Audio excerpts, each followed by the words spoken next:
Bom dia a todos, a graça e a paz de nosso Senhor Jesus Cristo. Eu quero convidar você nesse dia a refletir comigo no Evangelho de Lucas, capítulo de número 23, versos de número 39 a 43. A palavra de Deus diz assim: E um dos malfeitores que estavam pendurados blasfemava dele, dizendo: Se tu és o Cristo, salva-te a ti mesmo e a nós. Respondendo, porém, o outro repreendia-o, dizendo: Tu nem ainda temes a Deus, estando na mesma condenação? E nós, na verdade, com justiça, porque recebemos o que os nossos feitos mereciam. Mas este nenhum mal o fez. E disse a Jesus: Lembra-te de mim quando entrares no teu paraíso. E disse-lhe Jesus: Em verdade eu te digo que hoje estarás comigo no paraíso. Estaremos nesse dia, então, refletindo a respeito do tema As últimas palavras de um homem antes de morrer.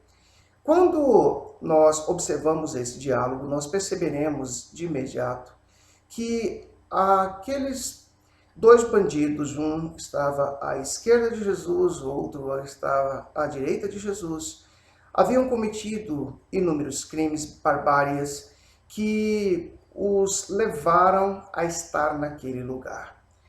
Cruz era uma forma, uma condenação que cabia então aplicar-se a todos aqueles que cometiam crimes hediondos. Todavia, Jesus não havia cometido crime algum que lhe sujeitasse àquela situação.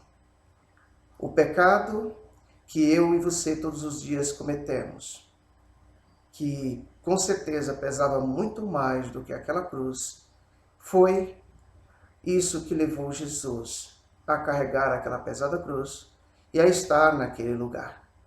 Jesus foi, então, condenado porque levantaram calúnias a seu respeito, como se Jesus houvesse feito blasfêmias contra Deus, tivesse dito-as contra Deus. Jesus, então, foi alvo de mentira de pessoas, de negação de pessoas, e ainda hoje isso tem acontecido, sem dúvida alguma. E nós vamos observar que nos seus últimos instantes de vida, é naquele cenário triste, cenário de dor, quando o Filho de Deus está na cruz do meio. Note você que Jesus está então caminhando para a morte. Jesus está vivendo um dos momentos mais trágicos da história. E junto com ele, dois homens estavam sentindo a mesma dor. Contudo, você vai perceber que existem pessoas que mesmo nos últimos instantes de vida, ainda assim vão olhar para Deus com revolta, vão olhar para Deus e blasfemar de Deus, vão olhar para Deus e duvidar de Deus. Mas talvez existem pessoas que, quando estão caminhando para a morte, vão fazer um verdadeiro reflexo de vida e vão observar que viveram uma vida inteira na tolice, no erro, nas falhas, que não aproveitaram a vida como poderia ser aproveitada da melhor forma possível. E é diante disso que nós vamos observar que esse bandido viveu uma vida inteira errada, mas é nos últimos instantes de vida que esse homem ele vai demonstrar fé em Jesus Cristo. É nesses últimos momentos em que ele vai afirmar algo que mudaria a sua sorte, que ele vai dizer para Jesus: lembra-te de mim quando entrares no teu reino. Mas não era lembrar dele nos momentos de erro, de falha, nos crimes que ele havia cometido.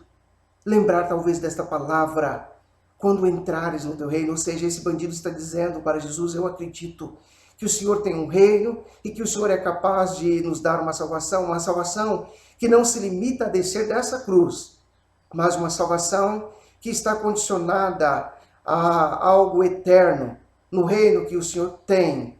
E eu desejo entrar nesse reino porque pela fé eu acredito. E note você que Jesus, diante dessas palavras, dessa demonstração de fé desse homem, ninguém havia tocado na boca desse homem. Esse homem, ele não havia vivido a mesma experiência que Jeremias. Jeremias, no capítulo de número 1, verso número 9, a palavra de Deus nos diz que estendeu o Senhor a sua mão e tocou-me na boca e disse-me o Senhor: eis que ponho as minhas palavras na tua boca. Mas isso não aconteceu com aquele homem. A palavra de Deus, ainda em Provérbios, capítulo 18, verso 21, vai nos dizer que a morte e a vida estão no poder da língua, e aquele que a ama comerá do seu fruto. Mas, queridos, note você que então a morte e a vida estavam no poder da língua daqueles dois homens, e um vai optar por comer do melhor fruto, que era esse bandido, que acreditou em Jesus, ao passo que o outro duvidou e duvidou até o fim. Mas observe você, que é justamente nas palavras do apóstolo Paulo que eu e você podemos observar como eu e você podemos ter a salvação de nossas almas, como é que nós podemos ser salvos. E Paulo começa, então, a sua palavra na sua carta escrita aos Romanos, no capítulo 10, versos 8 e 9, dizendo o seguinte: mas que diz? A palavra está junto de ti, na tua boca e no teu coração. Esta é a palavra da fé que pregamos, a saber, se com a tua boca confessares ao Senhor Jesus e em teu coração creres que Deus o ressuscitou dentre os mortos, serás salvo. Então é justamente nessa atitude que tudo pode mudar nas nossas vidas.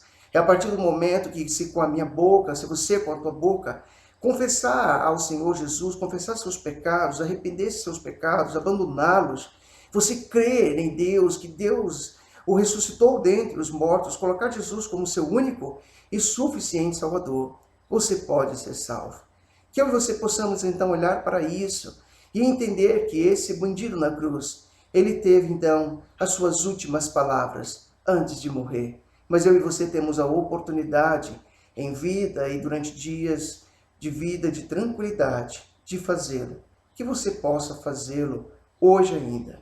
Que Deus possa poderosamente abençoar a você e você possa, dessa forma, garantir sua vida com Jesus nesse paraíso por Ele prometido.